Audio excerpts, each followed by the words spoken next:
जय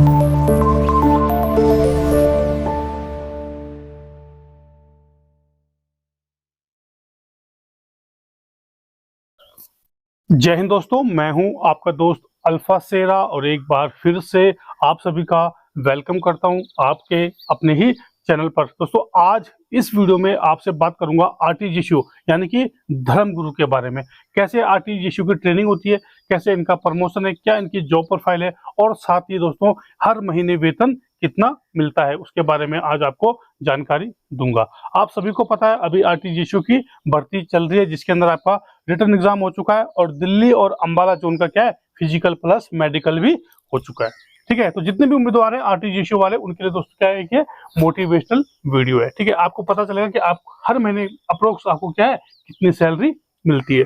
ठीक है, सबसे पहले दोस्तों जो आरटीजीएसयू यानी कि धर्मगुरु के अंदर आपका अगर सिलेक्शन हो जाता है तो आपको क्या है भारतीय सेना के अंदर जूनियर कमीशन ऑफिसर, ठीक है, जेसीओ जूनियर कमीशन ऑफिसर यानी कि नायब सूबेदार 1 स्टार रैंक पर क्या है आपको नियुक्त किया जाएगा। ठीक है, ग्रुप वाई के अंदर आप आएंगे। ठीक है, इसके बाद दोस्तों जो आपकी ट्रेनिंग है, अगर आप भर्ती हो जाते हैं, जो आपकी ट्रेनिंग है बॉम्बे इंजीनियर ग्रुप किर्की है ना, बॉम्बे इंजीनियर ग्रुप जो किर्की है, वहां पे क्या है दोस्तों आपकी ट्रेनिंग चलेगी, बेसिक ट्रेनिंग।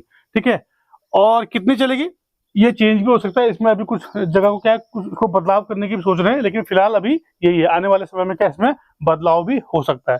ठीक है, तो ट्रेनिंग आपकी कितनी चलती है, 6 वीक की ट्रेनिंग आपकी चलती है। ठीक है, इसके बाद दोस्तों 11 वीक की जो आपकी ट्रेनिंग चलती है INI पुणे के अंदर आपकी 11 वीक की ट्रेनिंग और चलती है। ठीक है, इसके बाद दोस्तों आपको क्या है रेजिमेंट में पोस्टिंग भेज दिया जाता है। रेजिमेंट, अब मान लीजिए आप किसी ग्रुप पे चले गए, मान लीजिए आप आर्टलरी जो ग्रुप है उसमें चले गए, तो दोस्तों क्या है आपका जब तक सेवा काल रहेगा आप क्या आर्टलरी ग्रुप में ही रहेंगे। सिर्फ क्या आपकी रेजिमेंट जो चेंज है, बटालियन, वो आपकी चेंज होती रहेगी। ठीक है ना, 3 साल 2.5 साल में आपकी जो रेजिमेंट है वो आपकी चेंज होती रहेगी, लेकिन आपका ग्रुप कौन सा रहेगा, आर्टलरी। ठीक है ना, जैसे कि आप किसी इन्फेंट्री ग्रुप में चले गए, मान लीजिए आप गढ़वाल राइफल में चले गए, तो आपका क्या है ग्रुप, जब तक आप सेवा करेंगे आपका ग्रुप कौन सा रहेगा, गढ़वाल राइफल ही रहेगा, लेकिन क्या है आप उसमें बटालियन में चेंज होते रहेंगे। 3 साल एक बटालियन में, 3 साल दूसरी बटालियन में, इस टाइप से क्या है सर्किल आपका जो पोस्टिंग है वो आपका होता रहेगा। जहां आपकी बटालियन तैनात होगी वहीं पर क्या है दोस्तों आपकी भी पोस्टिंग होगी, है ना। जहाँ पे मान लीजिए आप किसी निर्धारित बटालियन में पोस्टिंग है और जम्मू कश्मीर में है, तो वहां पे ये आपको क्या है पोस्टिंग आपकी भी बटालियन के साथ ही होगी, बटालियन हेडक्वार्टर में। ठीक है सॉरी। इसके बाद है दोस्तों प्रमोशन साथियों, आप नायब सूबेदार के पद यानी कि 1 स्टार रैंक पर क्या है आप तैनात होंगे ट्रेनिंग के बाद। उसके बाद दोस्तों समय समय पे क्या है आपको क्या है प्रमोशन भारतीय सेना देती है। इसके बाद आपका सूबेदार के बाद फिर सूबेदार मेजर। ठीक है, और उसके बाद दोस्तों आगे अगर आप जो अन्य आपकी योग्यताएं हैं आप उसको पूरी करते हैं तो उसके बाद आप ऑनररी लेफ्टिनेंट और ऑनररी कप्तान तक भी जा सकते हैं। ठीक है, ये हो गया आपका प्रमोशन। अब वर्क, ठीक है, काम क्या है आपका साथियों, काम आप सेना के अंदर एक जूनियर कमीशन अधिकारी बनने जा रहे हैं, धर्मगुरु, जो कि एक बहुत ही सम्मानित पद है। जो रेजिमेंट होती है, बटालियन होती है, वहां पे क्या है एक ही धर्मगुरु होता है। ठीक है, 1 या 2, अगर कोई मिक्स रेजिमेंट है, मान लीजिए किसी के अंदर हिंदू सैनिक भी है, मुस्लिम सैनिक भी है, तो वहां पे क्या है एक हिंदू पंडित जी होंगे और एक मौलवी जी होंगे। आरटीजीएसयू पंडित और आरटीजीएसयू मौलवी, तो रेजिमेंट के अंदर 1 या 2 ही इनकी नफरी होती है। और दोस्तों क्या है बहुत ही सम्मानजनक रिस्पेक्टफुल एक क्या है पोस्ट है, पद है। ठीक है, आरटीजीएसयू का काम क्या है दोस्तों, भारतीय सेना के अंदर जितने भी धर्म से संबंधित काम है वो कौन करता है, आरटीजीएसयू करते हैं। ठीक है, जवानों की कसम परेड करवाना, रेजिमेंट के अंदर मंदिर प्रोग्राम करवाना, कोई भी फेस्टिवल है उसको जो तौर तरीका है परंपरागत उस तरीके से उसको मनवाना। ठीक है, क्योंकि सेना के अंदर क्या है सभी प्रकार के जो फेस्टिवल है वो मनाए जाते हैं धूमधाम से, तो उनका जो वहाँ पे जो पूजा अर्चना वगैरह की जो कार्रवाई होती है वो कौन करता है, पंडित जी आरटीजीएसयू जो होते हैं वो करते हैं, है ना। जिस धर्म से संबंधित जो भी त्योहार होगा तो उस धर्म से संबंधित जो वहाँ पे गुरुजी होते हैं वो उस कार्रवाई को करते हैं। ठीक है ना, इसके बाद सेना के अंदर क्या है दोस्तों, रेजिमेंट के अंदर हफ्ते में 1 दिन क्या होता है मंदिर प्रोग्राम होता है, जिसके अंदर क्या है पूरे जो सैनिक होते हैं, है ना, ऑफिसर साहिबान, जेसू साहिबान और जितने भी जवान होते हैं सभी क्या मंदिर में आते हैं और वहाँ पे क्या है वो भगवान की जो पूजा अर्चना करते हैं। तो वहाँ पे क्या है, जो पंडित जी होते हैं, भाई जी होते हैं, मौलवी जी होते हैं, जो जवान होते हैं, उनके साथ क्या है, अपना जो धर्म है, अपना जो ज्ञान है, उसकी बातें क्या है वो उनको जवानों को बताते हैं और एक तरह से क्या है उनको मोटिवेट करते हैं, ठीक है ना। और उसके बाद वगैरह आरती वगैरह करते हैं, ठीक है ना। और साथ ही साथ दोस्तों ये कामना करते हैं कि जहाँ पे भी उनके जो रेजिमेंट है, उसके जो जवान है, वो क्या है वहाँ पे सुख शांति से रहें, उनको कोई किसी प्रकार का कष्ट ना हो, किसी प्रकार की कैजुअलिटी ना हो, ठीक है। तो सेना दोस्तों, सेना के अंदर क्या है, धर्म एक विशेष मायने रखता है, ठीक है ना। बिना पूजा पाठ किए सेना की कोई भी गाड़ी इधर से उधर नहीं हिलती है। अगर सेना कहीं मूव करती है तो सबसे पहले क्या है, मंदिर जो होता है, सबसे आगे कौन सी गाड़ी जाती है, मंदिर की गाड़ी जाती है। उसके पीछे फिर आपने कभी देखा होगा, सेना की कानवाई अगर जा रही है तो सबसे आगे जो गाड़ी होगी उसके आगे क्या है, मंदिर का या मस्जिद का या फिर जो भी धर्म से संबंधित जो रेजिमेंट होती है उसका वहां पे फ्लैग लगा होता है, सबसे आगे वही गाड़ी चलती है, ठीक है ना। तो सेना के अंदर क्या है, जो धर्म है उसका एक बहुत ही अपना महत्व है। और उसी प्रकार दोस्तों ये जो पद है इसका भी अपने आप में एक बहुत महत्व है, ठीक है ना। और इसके अलावा दोस्तों जो धर्मगुरु होते हैं उनका काम क्या है, समय समय पे क्या है, रेजिमेंट में जवानों से मिलना, जवानों के बीच में जाना, उनसे मिलना। अगर उनको कोई दुख है, कोई तकलीफ है, कोई कष्ट है, तो उसका क्या है, निवारण करवाने के लिए वो क्या है, कमांडिंग ऑफिसर तक जाते हैं और जवानों को जो प्रॉब्लम है उसको वो वहाँ पे बताते हैं, ताकि क्या है, वो जो समस्या है उसका समाधान किया जा सके, ठीक है।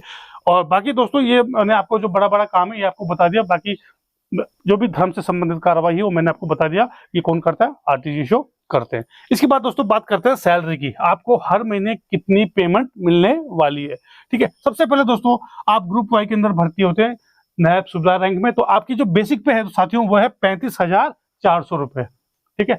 35,400 रुपए क्या है आपकी बेसिक पे है, ठीक है। इसके बाद होगा आपका मिलिट्री सर्विस पे 5200 रुपए, 5200 रुपए आपका क्या है, मिलिट्री सर्विस पे, ठीक है। इसके बाद दोस्तों डीए, डीए अभी चल रहा है 42%। जब तक आप भर्ती हो जाएंगे तब तक क्या है दोस्तों, ये 46 से भी ऊपर चला जाएगा, ठीक है ना। तो अभी मैं जोड़ रहा हूँ 42 के हिसाब से, 42% के हिसाब से जोड़ रहा हूँ डीए, यानी कि महंगाई भत्ता। ये हो गया आपका 18,564 रुपए, ठीक है।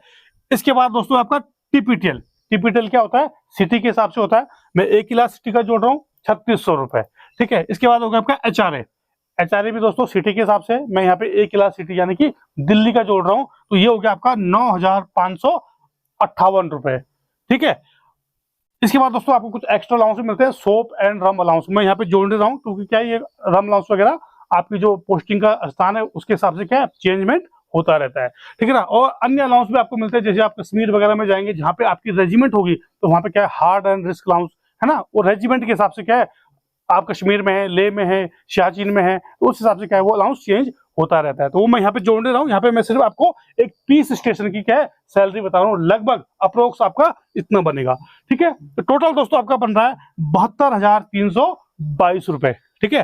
टोटल आपका बन रहा है 72,322 रुपए, ठीक है। इसमें आपका कटेगा क्या, कटेगा सिर्फ इसमें आपका 5,000 रुपए एजीआई है ना, इंश्योरेंस, इंश्योरेंस आपका कटेगा सिर्फ 5,000 रुपए। तो टोटल दोस्तों ये कट के आपका पेमेंट बन रहा है 67,322 रुपए, ठीक है। 67,322 रुपए दोस्तों पर मंथ क्या आपका पेमेंट बन रहा है, ठीक है। और ये आपका सिर्फ पीस स्टेशन का है, जब आप फील्ड वगैरह में जाते हैं वहां पे क्या है, ये आपका ऑटोमेटिकली क्या है बढ़ जाता है।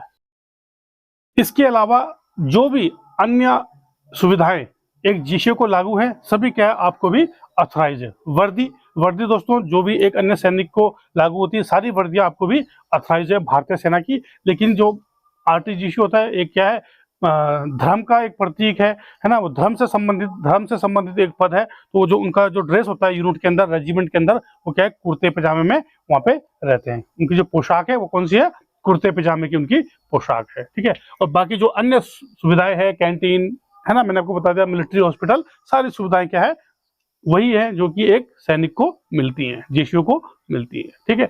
तो साथियों ये थी आज की वीडियो जिसमें मैंने आपको भारतीय सेना के अंदर आरटीजीएसओ यानी धर्मगुरु, इसकी जॉब प्रोफाइल, सैलरी, ट्रेनिंग के बारे में आपको संक्षिप्त जानकारी दी। और आशा करता हूं दोस्तों जितने भी जब उम्मीदवार कैंडिडेट मुझसे जुड़े हुए हैं और आरटीजीएसओ की तैयारी कर रहे हैं या फिर जिन्होंने इस साल अभी फॉर्म भरा हुआ है, तो उनके लिए दोस्तों क्या एक या मोटिवेशनल वीडियो साबित होगा, उनको इस वीडियो से क्या एक मोटिवेशन जरूर मिलेगा, ठीक है। तो जितने भी उम्मीदवार हैं अभी फिजिकल की तैयारी कर रहे हैं, मेडिकल की तैयारी कर रहे हैं, अपना डॉक्यूमेंट वगैरह ठीक कर लें। अगर किसी को क्या है अभी भी किसी प्रकार का डाउट है, कभी भी क्या आप मुझे कॉल कर सकते हैं, मैसेज कर सकते हैं। जो मेरा नंबर है वो कहाँ दिया हुआ है, डिस्क्रिप्शन में दिया हुआ है, ठीक है। तो दोस्तों ये थी आज की वीडियो, और बने रहे चैनल के साथ। भारतीय सेनाओं और सीएपीएफ से संबंधित सभी प्रकार की जानकारी के लिए चैनल को शेयर, लाइक और सब्सक्राइब करना ना भूलें। जय हिंद, जय भारत, वंदे मातरम।